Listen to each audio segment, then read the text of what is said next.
Hindi na raw nilalagnat ang dalagitang biktima ng ligaw na bala sa Malabon na si Emeline Villanueva Calano. Patuloy raw ito na patuloy pa siyang lumalaban para mabuhay. May nakakabit pa rin sa kanyang respirator at pinapainom siya ng gamot na makakatulong para hindi tuluyang mamaga ang kanyang utak. Ayon naman sa tagapagsalita ng Department of Health na si Assistant Secretary Dr. Eric Tayag, sasagutin ng DOH ang lahat ng gastusin sa pagpapagamot ng dalagita. Ang pamilya naman ni Emeline patuloy na isusulong ang kaso laban sa nasa likod ng pamamaril.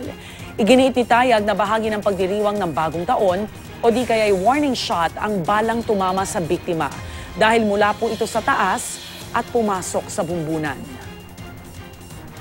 Paano pwede mangyari ng ganun yung ulo?